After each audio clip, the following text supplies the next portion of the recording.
Minneapolis, St. Paul, The Fan. Yeah, this album is dedicated to all the teachers that told me I never amount to nothing.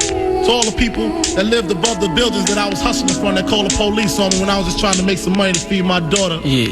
And to all my peoples in the struggle, you know what I'm saying? It's all good, baby.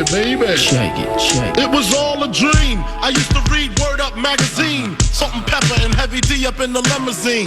Hanging pictures on my wall. Every Saturday, rap attack, Mr. Magic. I let my tape rock till my tape pop. Way back when I had the red and black lumberjack with the hat to match. Remember rapping Duke? The hard, you never thought that hip-hop would take it this far. Now I'm in the limelight cause I rhyme tight. Time to get paid, blow up like the world trade. Born sinner, the opposite of a winner. Remember when I used to eat sardines for dinner? Here he is, Ben Leber at Nacho Leber via Twitter. Also 3 to 4:30 each and every weekday on Channel 5 with Twin Cities Live. Fastballs to football, football to fastballs, all 9 to noon today. We thank Glenn Perkins for that elongated, terrific contribution to the Love Covenant. That also was our FVP Batteries Marathon segment. And here comes Ben Leber, speaking of the Twins. Them advancing to play the Astros this weekend, beginning Saturday. And just a couple of steps from the World Series is absolutely fantastic. Are you loving it? And good morning. Good morning. And yes, I'm loving it. I took my family to the game yesterday. Nice job, boy. And, I was like, when they announced the schedule, I'm like, I don't really care where they are. I mean, the game, hadn't even been played. The first game had not been played. And I'm like, I just need to get tickets to this game. Yeah. Whether they win or lose the first game, I need to get to one of these games. And so, I went and bought tickets, and it was awesome, man. Sounds like the Cousins family with game one, and I wasn't aware of this until yesterday, but it was like Tuesday, and it's like games at 3:38. Kids just get up from a nap, so they went online, bought tickets, went to the game, celebrated the game, took in the atmosphere, and were just compelled to do so on a whim, kind of like Team Leber. Yeah, it sounds like they were maybe more spontaneous than we were because. I put a couple days of thought into it, but I don't, I certainly don't have the pull that he does. So, as far as the quote unquote tapping on somebody for favors, it was certainly not in the cards for me. So I was like, I'm just going to go on to their little website here, find some tickets, found some tickets for the, just the four of us. My daughter couldn't go because she had volleyball practice, but, got the boys out of school and got them all, got them some gear. And, awesome. Yeah, it was great. It was the best. That's beautiful, man. That's beautiful. Team Leber, don't leave home without it. And, Twin Cities Live, when I do get the chance to watch, with what's going on in the world or sports or stuff like that, it's an airy show and it's a fun show, but it also is an A-topic generated show. If there's an A-topic, like, say, the Twins advancing in the postseason, there will be mentions or segments and stuff like that. So is today playoff porchetta recipe day on Twin Cities Live?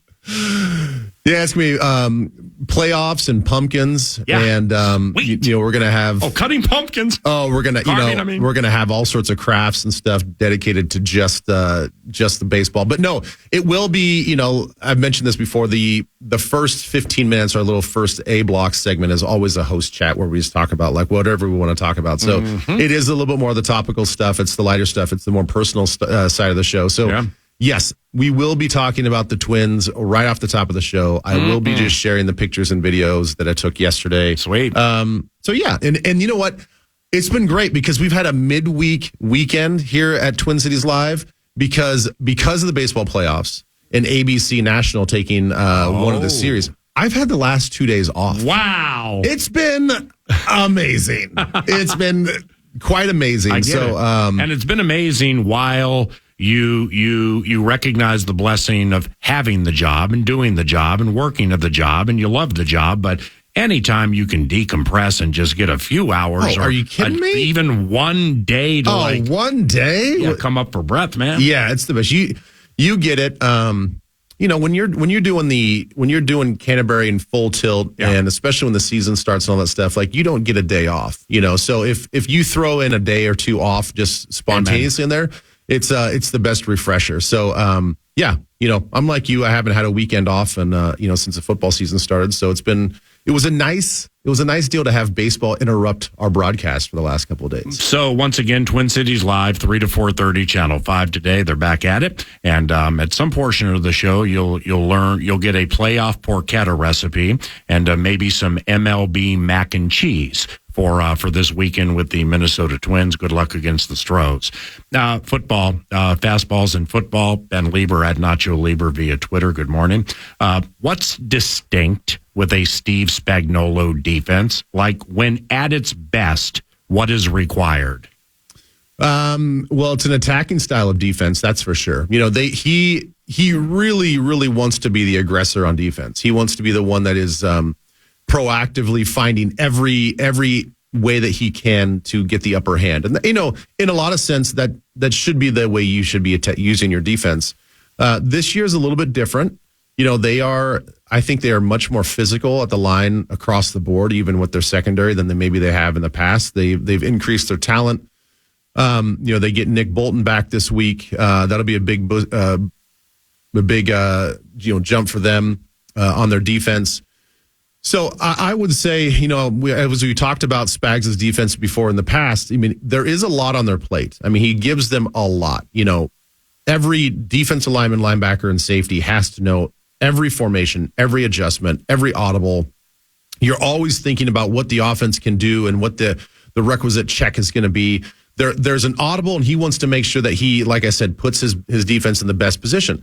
That being said, if you keep the tempo up, and you give them lots of looks, lots of different personnel groupings, don't give them a chance to really catch their breath. That to me, at least in my experience going through that for that short time, that is what gave our defense a lot of problems, because you have to over communicate everything, every motion, every shift, every person, especially when you have an identifier like they're going to have with JJ, they're going to have to be talking. So on the road, in a loud environment, where we can dictate offensively personnel groupings, tempo, and lining JJ up in different spots, I'm hoping that's the recipe to keep them on their heels a little bit. I put some time into their defense yesterday, and they haven't given up 21 points or more at any point this season.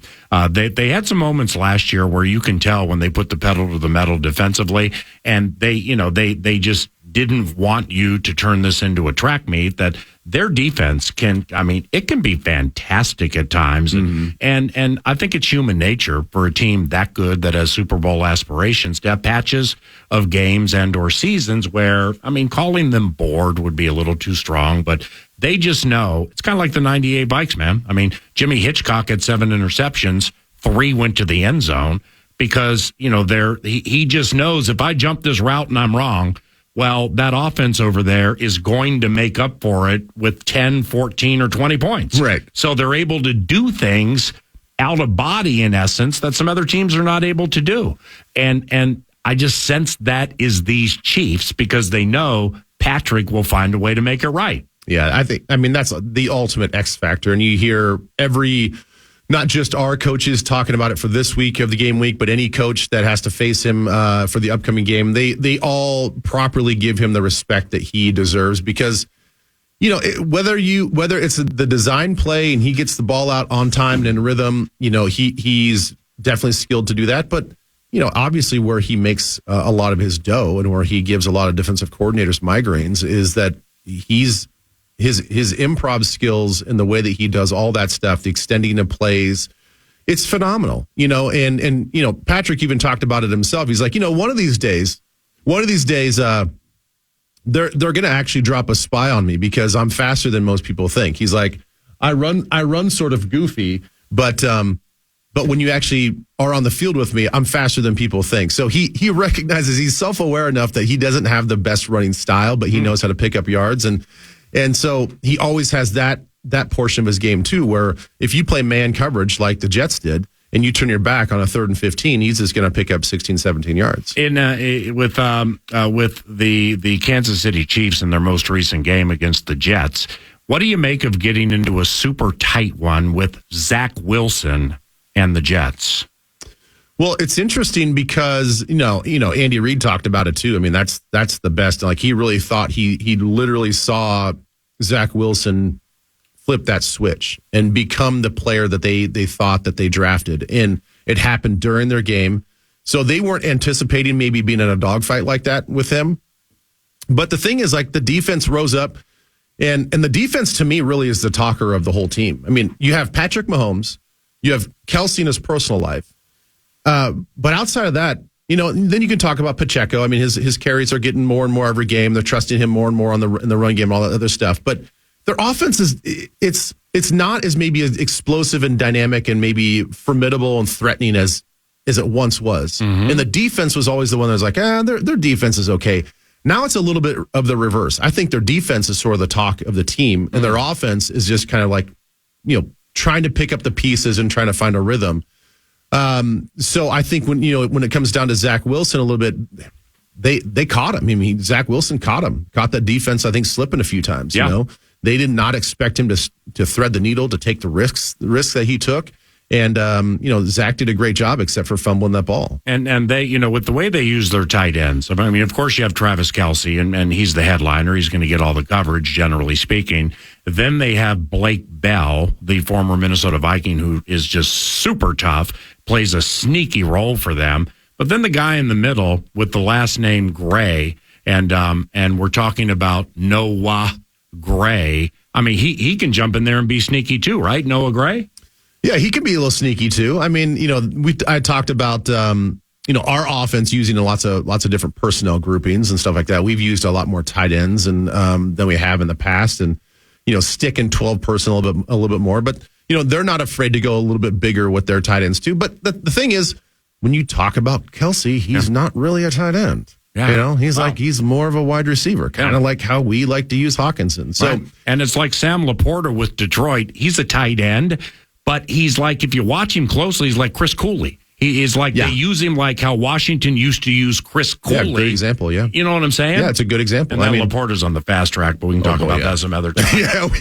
Seriously, that guy is the bomb. Yeah, which again, it goes back to his college tape. It's like, maybe they just didn't utilize him the right way, but I didn't see this level of athleticism out of him, when he's coming out of college. But obviously he's done something right, and maybe I was just watching the wrong tape. So when we play the Chiefs, the Kansas City Chiefs this weekend at 3:25 at the U.S. Bank Stadium, talking about Noah Gray and some others with the Chiefs.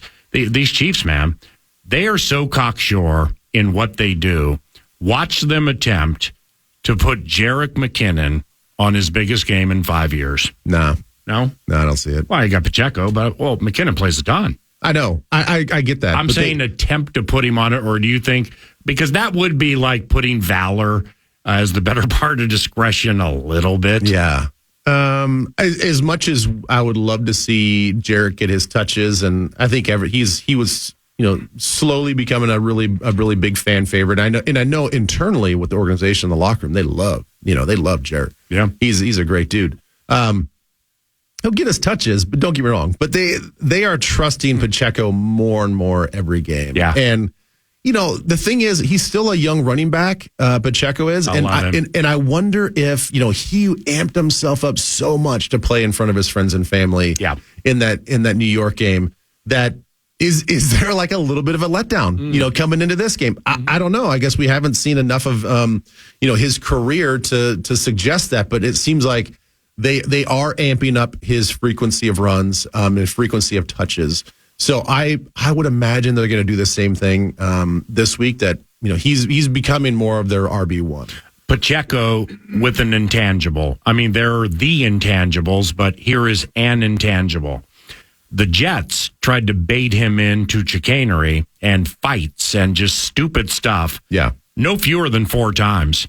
Main man didn't bite one time. I mean, it was ball to ref, head down, back to huddle. Yeah. Well, there's a little bit of gamesmanship in there, and I'm sure that Robert Saleh, asked those guys to give him a little something afterwards, because Pacheco prides himself on, after every carry, he's sprinting back to the huddle. Oh, he openly talks about how he wants his energy to be infectious to the offense, and he wants to intimidate the defense by showing his energy. So that's why that one time in that one carry where he gets tackled, and the Jets defenders were kind of coached just to to lay on him for an extra half a second or two. Wow. And he recognized that and popped up and did 5 push-ups just to show the guys on the, I didn't see that. That's revelatory. He did like 5 push-ups on the field, and they talked about it after the game, just saying how, I know what they're trying to do. They're trying to do that all game long. They're trying to get in my head. So I just took that as an opportunity to get in their head and to show, like, you can't hold me down. I'm going to sit here and do 5 push-ups, then sprint back to the huddle. That's fantastic. He's a ball of energy, and he's going to be fun to watch in our stadium. That's for sure. Is Isaiah Pacheco as effective if he's not playing with Patrick Mahomes? I mean, it's a hypothetical. I'm not a big fan of those, but it's seventh round of Rutgers. It's hard to tell. I mean, I think that he would have this chip on his shoulder no matter what. I think no matter where he went, you hear these guys talk about all the time, whether you're late round or undrafted, or a guy like Stephon Diggs where you're just drafted, further down the slot than you expect. Mm-hmm. And, you develop a chip on your shoulder. So I don't know. I think that if he was drafted in the same spot by a different team, I think that he'd run with the same passion and energy and aggression that he runs with now.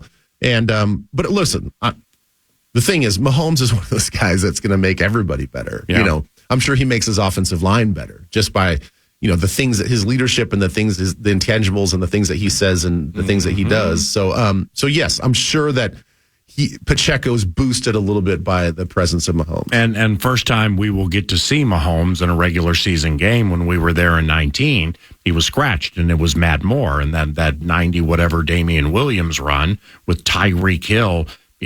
Mackenzie Alexander had a 20-yard head start on Tyreek Hill trying to run down the running back, and Cheetah Guy blew by him like he was tied to a post. It was still like 10 yards to go. That's how fast he is. But speaking of Mahomes and like the Vikings radio network or whatever, it was last year. It was within the last 2 years. Remember, we're at Arrowhead. It's the preseason. Mm-hmm. Might have been the first preseason game, whatever. And Reed rolls out his dogs. All right, so he's got Tyreek. Yeah, it was 2 years ago. He's got Tyreek. He has Kelsey. He has most of his first offensive line. And Bashad Breeland, the trash-talking, loquacious Breeland, who I believe is behind bars right now, he was talking trash in a preseason game. I'll never forget the play. Right before Mahomes, Hill, and Kelsey left the game. Yep. Mahomes went through 6 audibles, pointed at 9 guys, like a Super Bowl play, and he got this play where Kelsey cleared out Kendricks and Smith and got him to go one way. He isolated Tyreek Hill on Bashad Breeland and scored a touchdown, and then they were gone for the rest of the preseason, and Hill let Breeland hear about him. I think you were on the sideline right next to it. Yeah, that was a mic drop moment for their offense for the preseason. They wanted to get one on their former trash talking player, and I do remember that play. It was on our sideline. It was a right-handed throw to the right part of the end zone and up against the sideline. And yeah, man, I mean, you mentioned, but that's how good they are. I know. That's how cocksure they are. They do stuff like that. Well, and Andy Reid gives them the freedom to do that. Yeah. We've seen all those stories that. They'll be in the off season, they'll be in practice, maybe OTAs or mini camp or something, even training camp. And if one of these offensive guys, these leaders have an idea for a play, and you draw it up and you basically present it in a way that, like, hey, I think this will work. He'll try it. He'll give it a shot. Let these guys take some ownership over these offensive plays, and they truly just have fun with the game. Obviously all while keeping it serious. When we return, Chris Jones, one of the best defensive players in the league, very good at rushing the quarterback. If it's not Chris rushing, how do they get home? And if Cousins is mostly consistently protected in this game, is this a defense he can chew up? We'll get into all of that around the corner, but first, the Pettin Report. Time now for the Vikings Report on The Fan, presented by the Minnesota Lottery. Play the new Vikings scratch game for a chance to win up to $100,000. Vikings assistant coach Mike Pettin joins PA after this. Mike, what potential advantages are created for the defense when Hunter, Jones, Wanham, and Davenport are all in at once and they're strewn across the line? Yeah, that's an advantage for us because we feel we have 4 very explosive athletes out there that are all natural pass rushers that can affect the quarterback each in their own way. And that's up to us as a staff and part of, the chess game each week of trying to figure out how to line these guys up, who to line them up against, how can we get us in situations where we have a true one-on-one. It's really hard to scheme up blitzes, and when you're bringing it all the time, when you want to end up with a free runner, there are times you just want to rush four and still feel like it's a pressure. And when we can get guys like Marcus and certainly Daniil, those one-on-ones, we feel like, that's a huge benefit for us. Is it, with KC, is it possible for one to consistently keep, as coaches say, contain with Mahomes given the way he plays? I don't think you can. If you play the whole game that way, I mean, he's exceptional from the pocket. If you just say, "Hey, listen, let's make him play quarterback from the pocket," they're going to go up and down the field. So, what makes him such a rare talent is that he is equally adept both in and out. So we're going to have to take our chances at getting him down in the pocket, and there are going to be some times where he has to get out, where he's going to get out, and we got to do a good job of making sure that we take good angles to run him down, and we're doing what we call plaster in the secondary, because when the play gets extended, we got to get to any open receivers in our zones and take them away. So it's a huge challenge, and that's why he's one of the best, not just in the league currently, but maybe we'll go. The Fan.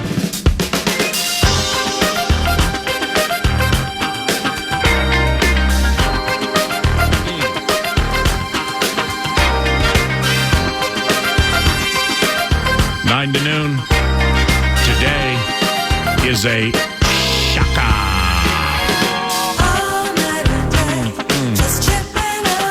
Ben Leber and Nacho Leber, co-host of Twin Cities Live, 3 to 4:30 on Channel 5 today.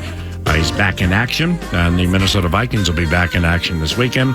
Twins hook the Stros Saturday and Sunday. News du Nord around the corner with some sporting update festivities. And Ben Leber rejoins now.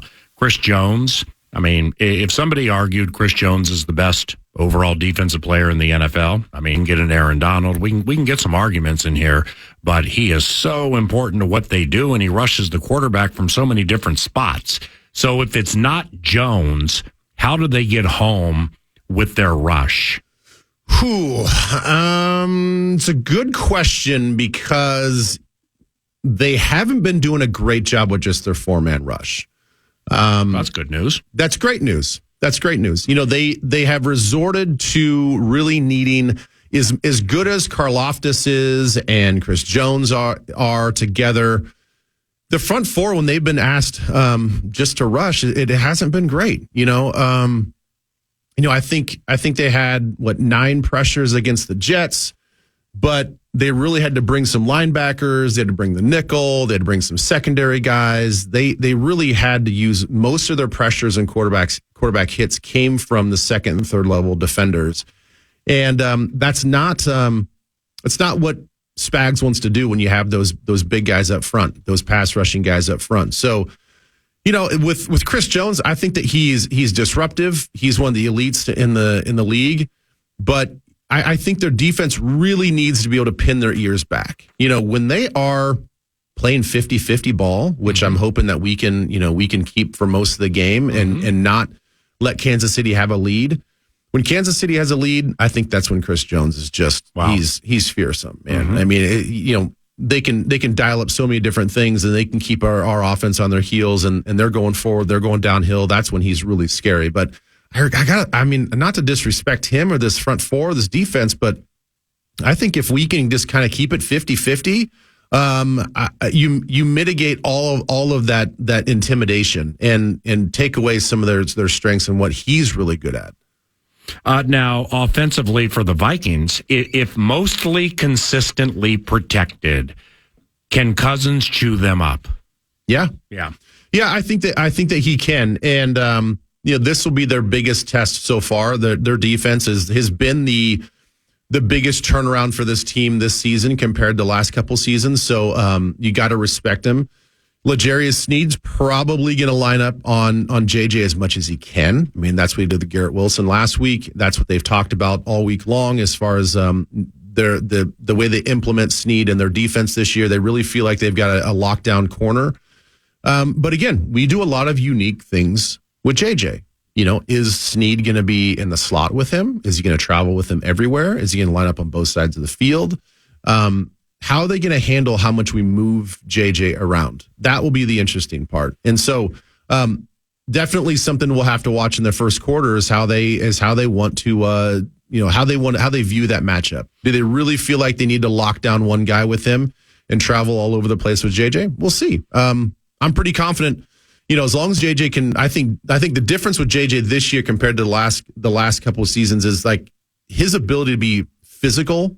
We've kind of talked about a little bit, like he looks a little bigger. His legs look a little bigger. His arms look like they're a little bit more filled out. I think he's able to handle a little bit more of the line of scrimmage physicality that teams have thrown at him. Yeah. Better this year than he has in the past. And so, and that was a problem a year ago. Darius Slay, Jeff Okudah, he didn't have a touchdown for a year and a half. And I feel it kind of forced their hand on trading for Hawkinson to pull some coverage from him. Yeah. Well, we needed another true force that could take some of that safety bracket double play away from JJ, and I think that's helped. So yeah, man, it's going to be interesting to see what they do with Snead against JJ. I will absolutely take JJ in that matchup. And if they do that with Snead, I mean, like McDuffie's the bomb. I mean, second year from Washington, 22nd overall pick in the draft, phenomenal pick. Would have looked great here too, but nevertheless. Like if they do that with like how do they use McDuffie? How do they use their corners, their secondary? It's Spagnuolo, complicated, can also mean deceptive. Mm-hmm. Flores, complicated, aggressive, obviously means deceptive. Spagnuolo's like that too with the secondary? Yeah, he's definitely like that with the secondary. And with McDuffie, you always have to watch out for the pressures. You got to watch out for him blitzing. Yeah. And that'll be the chess game, right? All right, if you're going to put JJ in the slot and you're going to put Snead out there, then in nickel situations, if McDuffie, who's normal the nickel, if that's his normal spot, then where is he going to go in the defense? Yeah. And then when he goes maybe opposite to JJ and Snead, is he blitzing? Yeah. Is he a blitzer guy now? How is he? Is he going to match up on KJ? Is he going to take Addison? Like he's probably not big enough to take on Hawkinson. So that's obviously not much new for Spags. I mean, he's dealt with this before. So we'll see how this whole thing plays out in the first quarter. And off blitzing, time for a couple more. Mm-hmm. Harry's 3-sack day. I mean, it came under the cover of darkness. It came from nowhere with what he did and what had not been shown through the first 3 games. So does that mean it's the time of the year, the time of the season, Flores can get hot with the tricks that nobody has seen? I loved it. I know that Carolina they're not the most talented team, and we can kind of weigh how great of a win that really was on the road. I will say this about the defense though. We needed to show what he did on tape. We had to show other offenses that we're not a 60, 70, 80% blitz team all the time. The fact that he dialed it up, going back to 40%, cut it in half, but still showed pressure looks, gives a lot of these offenses a lot to think about. Especially when they line those 4 linebackers up. I mean, when we saw Davenport and Hunter on the edge and Jones and Wanham mugging the A-gap, I mean, there's so many things you can do off that. Yeah, so many things we can do off that. And, we started the game basically in dime personnel for most of it. We only had one linebacker out there with Hicks and, 3 safety look. And then all of a sudden now you get Daniil and Davenport on the same side. And now that's going to be problems for the guard and the tackle. Are they going to run a game? Are they going to run a stunt? Are they just going to, do a 2-man rush over there?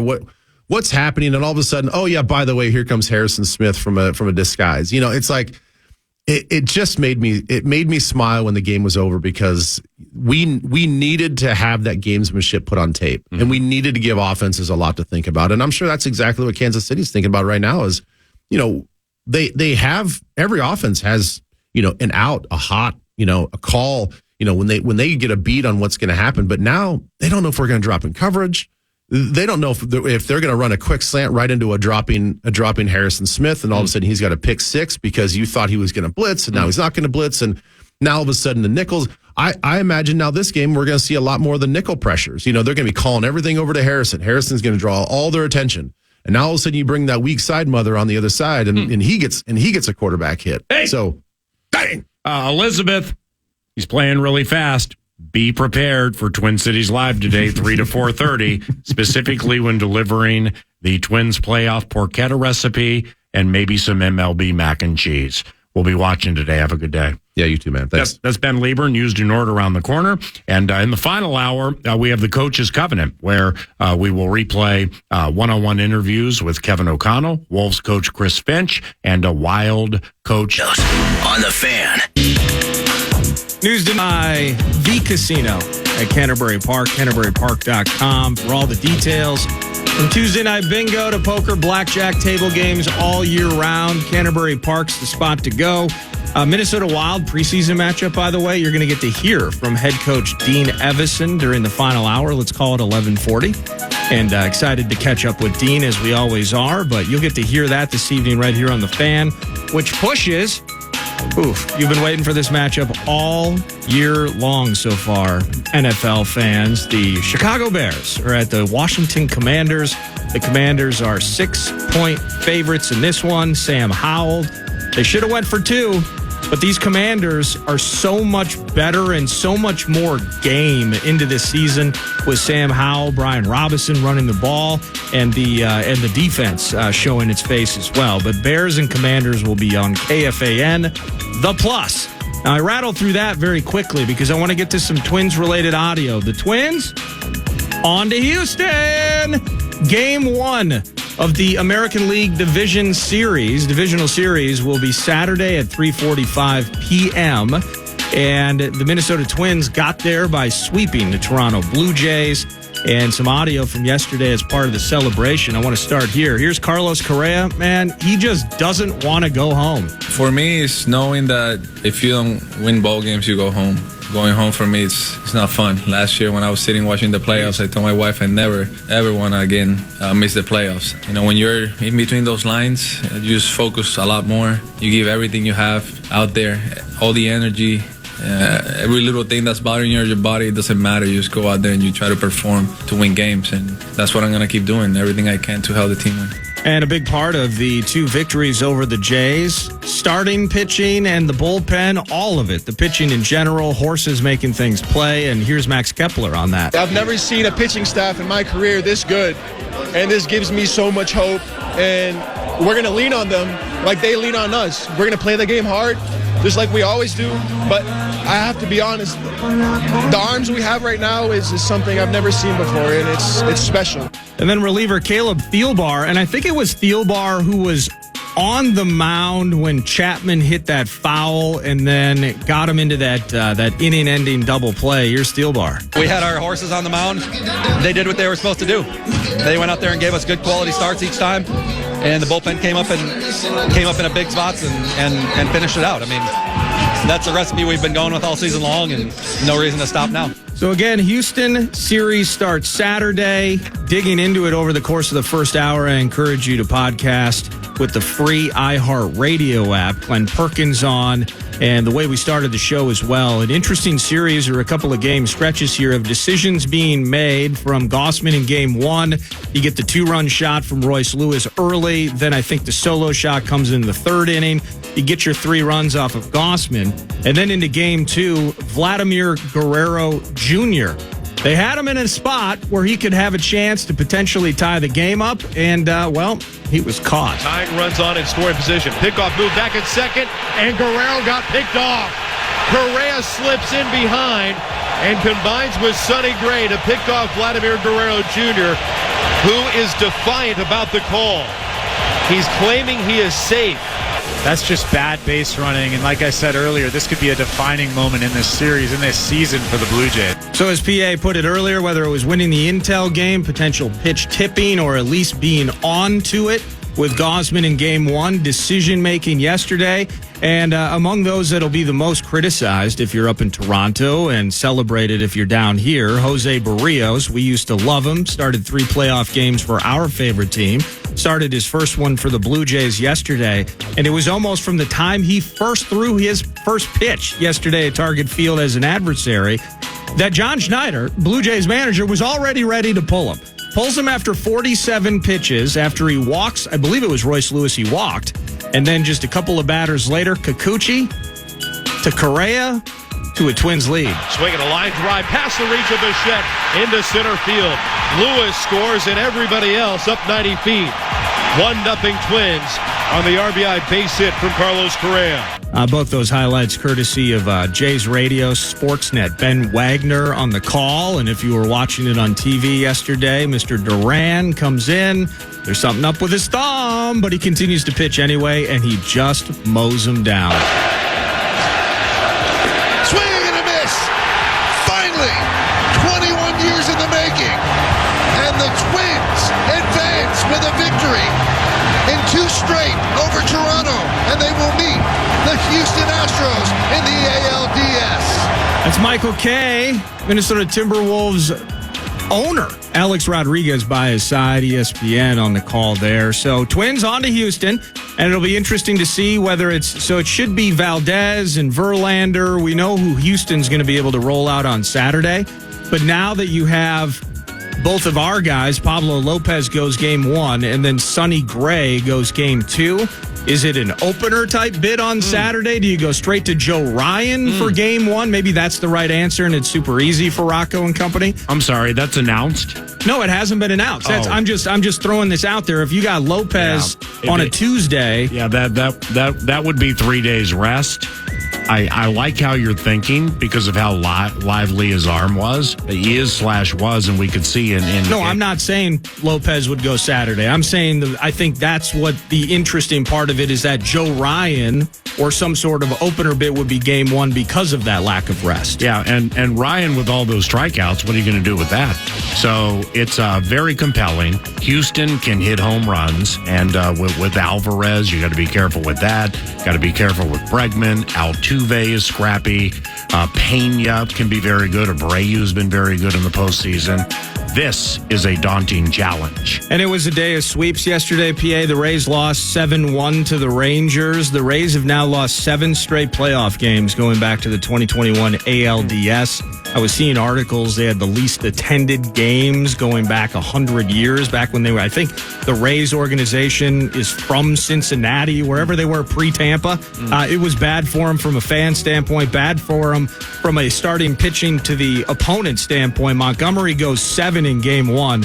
And then it was Nathan Eovaldi yesterday. He goes 6 2/3. So they had their horses running at high pace. Outscored the Rays 11-1 over the 2 games. They are going to Baltimore to face the Orioles, and that's a nooner on Saturday. Game 1, Rangers and O's. And then in the National League, Brewers lose 5-2 to the Diamondbacks. Sorry, Sicky. Yep, Sickman's pissed. My neighbor's pissed. Everyone's pissed. Brew Crew had this reliever. Uribe has this reliever. Just looks like a potential elite talent. Melts down yesterday. D-backs able to extend the lead.